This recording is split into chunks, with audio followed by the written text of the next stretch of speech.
Este comentario de la guerra de los periódicos es uno de los más importantes que vais a hacer nunca en este curso. ¿Te puede quedar un texto sin lavado? Perfectísimamente. Presentarte a Juan Eslava Galán.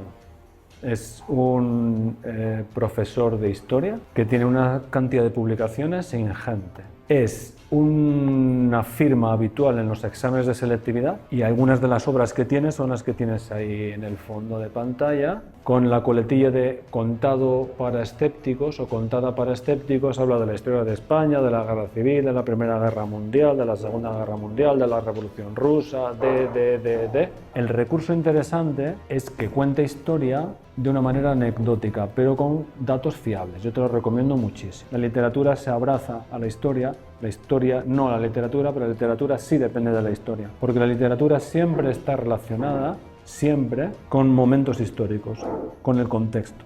Entonces, otro ingrediente más para que tomes en consideración quién es Juan Eslava Galán. Fiable y ameno. Y firma este texto, que es muy fácil de entender, muy fácil de leer y que encierra un dato que se convierte en tesis. Párrafo 1, datos que, como puedes comprobar, son objetivos. Primero, Estados Unidos codicia Cuba y se la quiere comprar y España se niega. Segundo dato, una fecha, 15 de febrero del año 1898, el acorazado americano Maine estalla y se hunde en el puerto de La Habana, con 256 tripulantes. Y un periódico, recuerdo el título, La guerra de los periódicos, el New York Journal publica que la causa fue, entrecomillado literal, un ingenio explosivo del enemigo, y vende 1 millón de ejemplares. Ese periódico está llamando enemigo. Hay alevosía, hay malintención, con lo cual estamos generando opinión pública. La opinión pública eres tú. Cuidado, porque yo estoy empezando ya a desvelar los entresijos del comentario. Libertad de pensamiento, espíritu crítico, no te creas todo lo que te dicen. No se investiga la verdadera causa. Damos por hecho que lo que se nos dice es verdad. Es que salió en la tele, salió en prensa, salió en internet. Madre mía. Bueno, aquí tienes el Maine. Esto es una foto histórica del hundimiento en el puerto de La Habana de este acorazado norteamericano que propició que Estados Unidos colaborase con Cuba para liberarse de la opresión de esa España que no le vendía la isla a Estados Unidos. Segundo párrafo. El caso Maine se convierte en pretexto para una guerra. Si Estados Unidos quiere conseguir dinero en el Congreso, tiene que convencer. Para convencer, pues tiene que tener un argumento. Hemos sido atacados. Tenemos que defendernos. La opinión pública, ¿qué va a hacer? Por supuesto, claro que sí, hombre, si nos atacan, defendámonos. Se necesita, por lo tanto, opinión pública favorable y la prensa es quien hace este trabajo. 2 periódicos. Párrafo 3. El primero, el New York Journal, miente flagrantemente. ¿Qué significa eso? Significa que miente a todas luces, porque publica, lo que te comenté antes, un ingenio explosivo del enemigo, describiendo a los españoles como causantes del brutal atentado, asesinando a inocentes durmiendo. Se logra el objetivo, por lo tanto, se vende la guerra contra España como, entrecomillado, defensa del pueblo cubano sometido a la tiranía del colono. Por lo tanto, se propicia la guerra y ya sabéis el final, se pierde la colonia. Estos son las 2 portadas de ambos periódicos. En el periódico de vuestra izquierda tenemos enemigo. La palabra enemigo, ya estamos mandando un mensaje. En el otro, causado por una bomba o torpedo, algo que no es fruto de una casualidad, es algo premeditado. Nadie genera una bomba por arte del azar, la tiene que fabricar. Quien lea 256 tripulantes durmiendo, pues es un asesinato muy cruel, no te lo voy a perdonar. La opinión pública ya se está poniendo a favor. Qué fácil somos de manipular. Los muertos están ahí. Pero la causa verdadera ha sido investigada. ¿Esa es la verdad? ¿Te lo crees porque te lo ha contado un periódico, en este caso 2? Resumen, acordaos, precisión, brevedad, concreción. Hay muchos datos. Estamos en un 25% máximo de líneas, 6, 8. Tipo de texto. Tenemos un ensayo histórico. Se define como un texto escrito, generalmente breve, que expone, analiza o comenta una interpretación personal sobre un determinado tema. Puede ser histórico, filosófico, científico, literario, etc. Con lo cual queda evidenciado que es un ensayo histórico, porque cumple todas las premisas aquí expuestas. Se analizan datos que generan argumentos, por lo tanto, constatamos que sí existe argumento. El argumento está en cómo se ha manipulado la opinión pública para conseguir un fin maquiavélico, efectivamente, que es generar la guerra contra España. El párrafo 1, ensayo histórico, que puedes poner texto expositivo argumentativo o argumentativo, ¿vale? Pero ensayo histórico, toque de nivel. Funciones del lenguaje, referencial y conativa, incluso la emotiva. El tema, influencia ejercida por la prensa con respecto a la pérdida de Cuba. Tesis, manipulación de la opinión pública. Autoría, Juan Eslava Galán, sí que sería pertinente, os lo acabo de presentar, no lo olvidéis, y el estilo es sencillo, fluido, ágil, estándar, con intención divulgativa. Párrafo 1, nos vamos a lo que son las claves argumentales y comenzamos por honestidad versus maquiavelismo. Qué difícil es ser honesto, qué rentable resulta el maquiavelismo cuando queremos conseguir algo, el fin justifica los medios. La segunda clave, el borreguismo social. Es esa opinión pública, esa masa que se deja manipular. Es esa prensa, es hoy, ¿qué sería? Redes sociales. Estamos atiborrados. Esto es una infoxicación que se llama.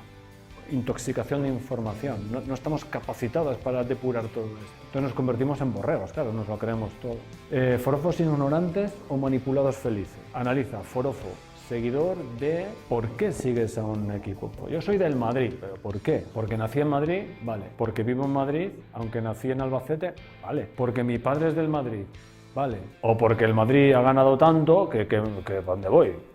Del Madrid o del Barça, de los grandes. Muchas veces somos seguidores porque sí, porque nos interesa. No hay razones detrás de peso. No hay explicación, es lo que quiero decir. Pues nos dejamos llevar. Cuidado con las noticias falsas. Cuidado con lo fácil que somos de manipular. Vamos a hacer alguna demostración. Fijaos, portadas de periódicos. La misma noticia. El País. ETA anuncia un, entrecomillado, alto el fuego permanente. ABC. ETA declara un alto el fuego permanente, pero dice, para impulsar la autodeterminación. De hecho, ABC tiene una relación directa con El Mundo. ETA declara un alto el fuego permanente para conseguir la autodeterminación. Misma línea ideológica. La Vanguardia. Cautela y esperanza ante el alto el fuego permanente de ETA. Gara, Diario Vasco. ETA declara un alto el fuego permanente para impulsar un proceso democrático. No se menciona la autodeterminación, sino proceso democrático. La Razón. Alto el fuego de ETA. Fijaos cómo cambia el punto de vista según la fuente de la que bebamos. Fijaos cómo cambia el punto de vista o la percepción según el punto de vista. Si os preguntase qué veis aquí, diríais una manifestación de desprecio. Seguramente está tan harto de que le saquen fotografías que le está haciendo la peineta a un fotógrafo. Dice, déjame en paz, déjame vivir, tengo vida privada. Pero realmente lo que ha ocurrido ha sido esto. Es la misma imagen con un punto de vista distinto.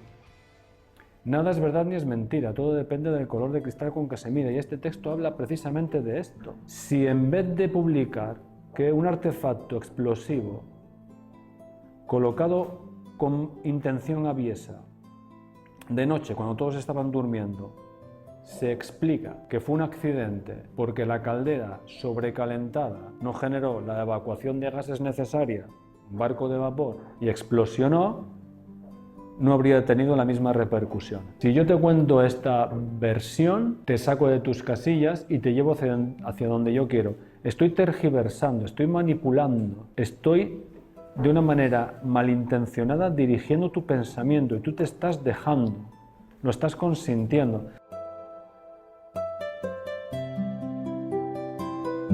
¿Quién es el responsable de averiguar la verdad? ¿Quién te la cuenta o tú? Dice literalmente el texto. Para conseguir sus fines y de paso aumentar las tiradas de su periódico, el magnate no vaciló en tergiversar sistemáticamente las noticias. Esto está sacado del texto. Esto es maquiavelismo. Yo lo intento explicar de la siguiente manera. Ser honesto a veces es sinónimo de que te tilden de idiota. Si resulta que en el ticket de compra te fijas y solo te han cobrado 1 euro y valía 100, ¿llamarías a la tienda para comentarles el error y reintegrarles los 99 que te faltan por pagar? ¿O te alegras como si te hubiese tocado la lotería? Y si se lo cuentas a alguien, ¿cómo te etiquetarían? ¿De honesto o de imbécil?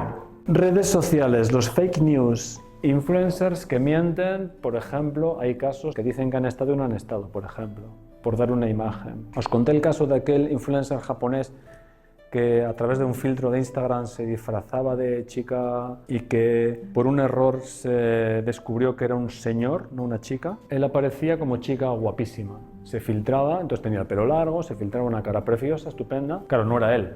Era mentira. Un reflejo suyo apareció en un retrovisor de la misma fotografía, entonces la fotografía aparecía filtrada, pero en el reflejo del espejo retrovisor aparecía cómo era realmente. Entonces, esos cientos de miles de seguidores nos perdió todos. Porque la gente no quiere que la engañen. La presión social, un concepto muy interesante para selectividad. La erótica de la presencia, definida como la atracción placentera que una circunstancia o un fenómeno ejerce sobre una persona. Como tengo que dar una imagen y no llego a dar la talla, tengo que mentir. Hay un concepto muy actual que es postureo. Claro, descontextualizad el comentario crítico del año 1898 y veníos al 2024. No, qué tontos eran los de 1898. 2024 a lo mejor nos tenemos que fijar un poquito en lo que estamos haciendo y en las tragaderas que tenemos. El borreguismo. Varios periódicos populares de enormes tiradas influían en la opinión de numerosa clase media baja, acomodándola a los intereses, cómo tragamos. Lo puedes relacionar, por ejemplo, con la Fundación, cuando dice uno de los personajes, a pesar del fatalismo trágico de que la solución nunca va a llegar realmente, no dejes de buscar la verdad. No dejes de esforzarte en buscar la verdad. Lucha, enfádate, revuélvete, que te ofenda la mentira, el engaño. Machado y Lorca hablan desde sus contextos de la responsabilidad para con el pueblo. ¿Recuerdas Lorca cuando habla del teatro? Un pueblo que no tiene el teatro o la observancia del teatro como un ejemplo de su identidad, o está muerto o moribundo. Y decía Machado, patria es la tierra que trabajas, no donde naces, la que trabaja. Decía Schopenhauer, es increíble la explicación que da del nacionalismo. Porque mi país, mi región, mi ciudad, pues si naciste ahí por azar. ¿Te crees mejor que el de al lado por haber nacido ahí? ¿Qué responsabilidad tienes tú por haber nacido en ese sitio? Habló del borreguismo, de lo fácil que es caer en la manipulación como masa. La masa siempre es un problema. La repercusión que tuvo en la gente el uso de las redes sociales y la difusión de noticias y convocatorias de masas, fijaos qué repercusión puede llegar a tener. Es que jamás ha ocurrido en la historia de Estados Unidos, yo creo, vamos, que el Congreso haya sido tomado con muertos de por medio con semejantes fantoches. Esto es surrealista, es casi de película de Tarantino. Es que a ti te lo cuentan, que entra un tío disfrazado de bisonte dentro del Congreso de Estados Unidos, es que dices tú, es mentira, eso es una película. Toma, ahí lo tienes. ¿De dónde surgió esto? Del borreguismo. ¿Te acuerdas? Todo lo que absorbas, todo lo que leas, todo lo que percibas, todo lo que aprendas, todo lo puedes utilizar en un comentario crítico. Concluyendo, necesitamos salir de este bucle de mentiras y buscar la verdad.